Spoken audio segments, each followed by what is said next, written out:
Statement Presiden Prabowo Subianto soal pengakuan dan peluang membuka hubungan diplomatik dengan Israel jika Palestina memperoleh kemerdekaan menuai polemik di masyarakat. Sebagian menyebut belum tepat waktu, namun sebagian memastikan kalimat tersebut tidak mengurangi komitmen Indonesia bersama dengan Palestina. Lalu bagaimana kita bisa memaknai statement ini? Dan untuk menjawabnya sudah bersama kami ada dua orang narasumber dari luar studio, yakni Ketua MUI Bidang Hubungan Luar Negeri dan Kerjasama Internasional Sudarnoto Abdul Hakim, serta pengamat Timur Tengah Hasibullah Sastrawi. Assalamualaikum, selamat malam Prof. Sudarnoto, kemudian Pak Hasibullah.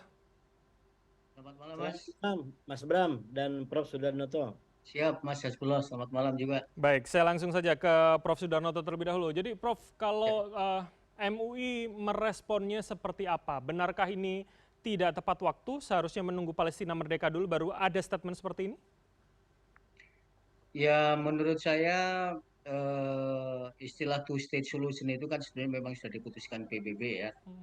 Nah, Indonesia juga sudah menerima itu. Tetapi untuk kali ini sebetulnya isu two state solution itu terampau cepat. Apalagi kalau kita saksikan sebetulnya Israel yang tidak pernah mau menerima two state solution.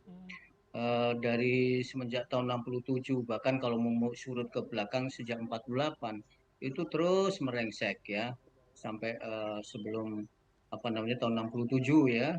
Itu terus dan sampai kali ini juga sudah jelas sudah mau dihabisi semua ini, Ya. penduduknya mau dihabisi, kemudian wilayahnya juga diokupasi gitu sampai sekarang Pak, sampai hari ini. Jadi Israel lah yang bermasalah dalam kaitannya dengan isu ini. Karena itu menurut saya yang justru mestinya perlu kita pikirkan bersama itu adalah bagaimana kita menghentikan langkah yang dilakukan oleh Israel itu. Jangan terus menghancurkan, kemudian rekonstruksi, kemudian di bawah kendali Amerika dan sebagainya Oke. yang sama sekali nggak menunjukkan niat baik untuk untuk melakukan Baik, penyelesaian damai. Prof, tapi kalau kemudian statementnya Presiden adalah mengakui peluang hubungan diplomatik pasca memang Palestina berdiri, pengakuan pun terhadap Palestina, apa yang kemudian bisa kita maknai, Prof? Ya harus ada syarat, Mas. Mhm.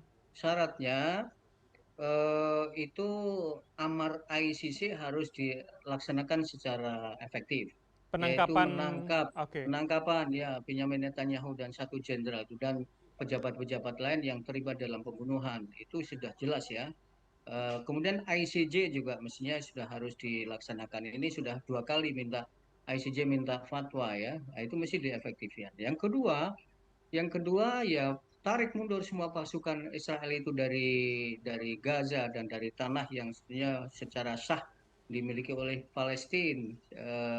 Belum lagi nanti soal rekonstruksi ya tanpa Amerika karena mereka lah yang bikin onar dan menghancurkan Palestina. Jadi ada syaratnya, Mas. Oke. Ada dihukum dan sebagainya. Jadi tidak bisa taken for granted begitu kemudian merdeka kemudian two state solution begitu. Jadi Baik. mesti harus langkahnya harus jelas betul. Oke, itu yang kemudian harus diperjelas begitu ya. Saya ke Pak Hasibullah Ya. terlebih dahulu. Jadi Anda melihat seberapa kemudian statement ini sebetulnya sejalan atau jangan-jangan malah eh, tidak sejalan dengan semangat Indonesia membersamai Palestina selama ini begitu, Pak? Ya, terima kasih Mas Bram. Saya punya pandangan untuk menilai dan menguji apa yang disampaikan oleh Presiden ini. Kita harus minimal gunakan dua tolak ukur. Yang pertama secara substantif dan yang kedua secara strategi, terutama momentumnya. Saya mulai secara substansi.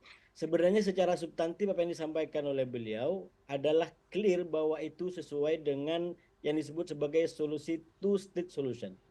Bahwa two state solution itu pada akhirnya memang yang pertama kemerdekaan Palestina, dan itu sudah disampaikan dengan terang benderang kemerdekaan Palestina, dan kalau sudah merdeka Palestina maka Indonesia atau mungkin negara dunia Islam lain siap untuk mengakuin dan bekerja sama dengan Israel.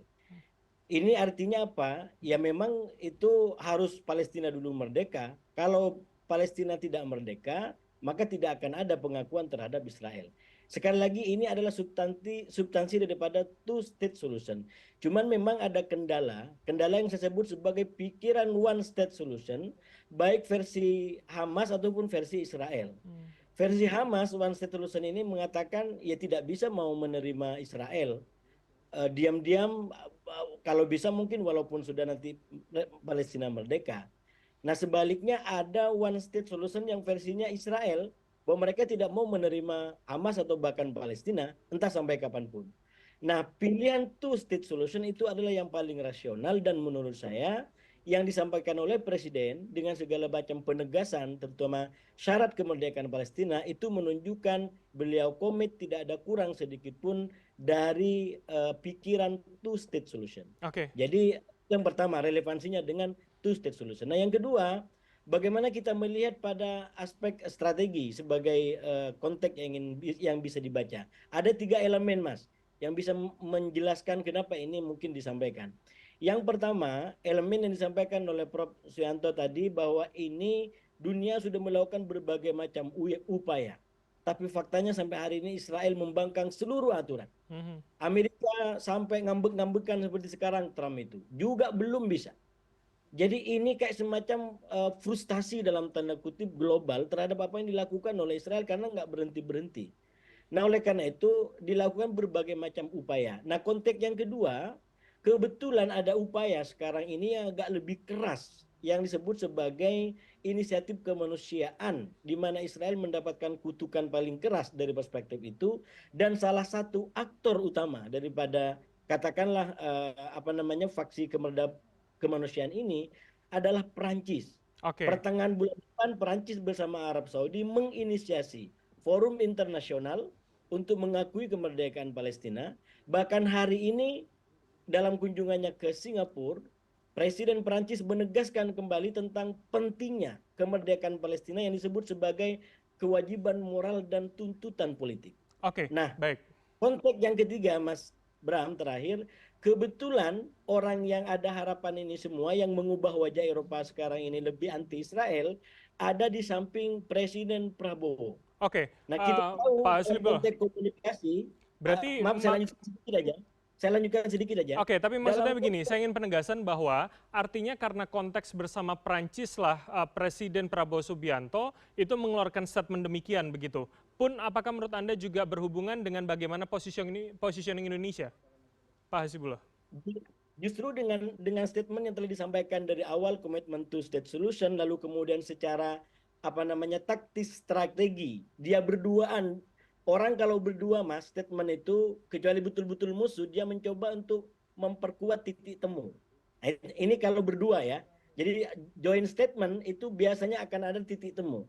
Nah, apalagi memang Presiden Prancis adalah salah satu inisiator dari perubahan sikap Eropa yang awalnya mendukung Israel tanpa kalkulasi, sekarang kasih ultimatum. Bahkan kata Presiden Macron hari ini, kalau dalam sehari 2 hari atau bahkan beberapa waktu Israel tidak menampakkan komitmen kemanusiaan, bukan tidak mungkin Eropa akan memberikan sikap yang lebih keras termasuk mungkin sanksi. Baik. Sekali lagi ini bagian daripada komitmen global untuk bagaimana memaksa Israel. Nah, saya melihat yang disampaikan Presiden kita itu bagian daripada memperkuat posisi Prancis yang mulai anti-Israel untuk kemudian lebih dekat lagi dengan Indonesia yang memang pro-Palestina selama ini dengan cara memberikan jembatan komunikasi bahwa seandainya Israel juga mengakui kemerdekaan Palestina, kami juga bukan bangsa yang begitu terbelakang, kami juga punya pikiran untuk maju mengenai antar bangsa itu. Nah, kurang lebih begitu kalau dijelaskan lebih naratif barangkali. Pun jalan menuju sana juga cukup panjang. Saya kembali ke Prof. Sudarnoto kalau begitu. Jadi artinya Prof, bagaimana kita juga masih menekankan syarat-syarat tadi, sejumlah kemudian tuntutan kita bersama bahwa ketika two state solution dilakukan, pasukan ditarik, tanah yang diambil dikembalikan, bagaimana kita juga masih menegaskan itu masih menjadi desakan Indonesia bersama dengan Palestina, Prof? Ya, jadi saya kira ini memang momentum ya, kehadiran Prancis tadi momentum. Meskipun sebenarnya saya berharap lebih dari sekedar itu. Jadi inginnya sih Indonesia menjadi pemain penting ya. Tapi nggak apa-apa, ini apa namanya melirik tetangga yang juga memperoleh ada kesempatan untuk menekan Amerika ya. Dan saya setuju dengan Mas Hasbullah bahwa sebetulnya Amerika ini sudah ditekan bahkan oleh mitranya. Nah, ini pertama. Jadi tujuan utamanya memang merdeka. Tapi pasca merdeka itu yang syarat-syarat yang tadi saya sampaikan itu Israel harus mundur, kemudian genosida tentu tidak lagi dilakukan, kemudian hukuman yang ditetapkan oleh Mahkamah Internasional ICJ maupun ICC juga harus ditegakkan. Baik. Nah, jadi setelah merdeka itu ada hukuman yang sungguh sangat penting dan saya kira apa yang disampaikan oleh Mas Abdullah itu menjadi sungguh sangat penting karena ada sinyal yang cukup kuat juga dari Prancis dan saya kira itu nanti akan bisa diamini oleh banyak negara termasuk kita ya untuk memberikan tekanan lebih kepada Israel dan tentu kepada Amerika. Nah, saya kira Amerika menjadi bagian penting karena memang tanpa Amerika saya kira Israel juga tidak akan bisa berbuat banyak. Oke, Nah, baik. karena itu pekerjaan selanjutnya itu meskipun fokus kita kepada Palestina, sebetulnya Amerika itu juga harus mendapatkan tekanan. Misalnya Baik, Prof. kalau ini diangkat di Dewan Keamanan PBB itu Amerika masih punya hak veto itu.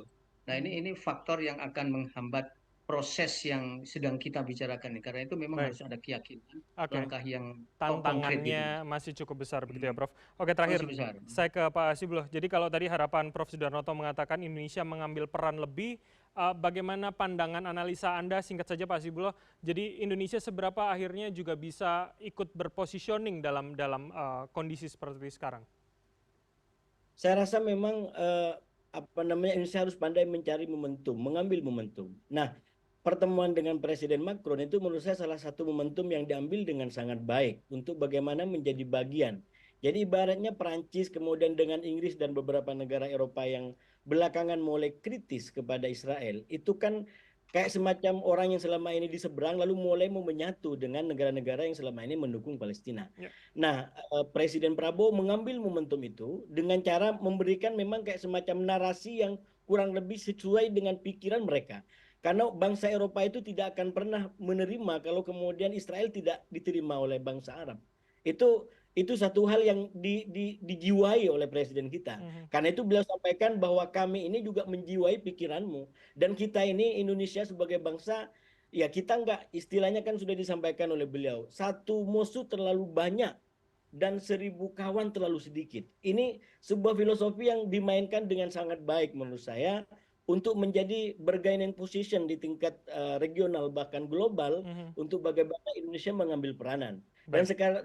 sekarang mulai terbuka, kita harapkan ke depan ini menjadi nyata bagaimana Indonesia bisa memainkan peran secara lebih strategis dalam kancah regional maupun global, Mas Baik, Bram. tentu harapan kita bersama itu. Terima kasih atas waktu dan juga insight dari kedua narasumber. Ada Pak Hasibullah Sastrawi, kemudian Prof. Sudarnoto Abdul Hakim telah bergabung bersama kami. Selamat malam, sehat selalu Bapak-Bapak sekalian. Selamat malam. Masih Mas Bram. Terima kasih.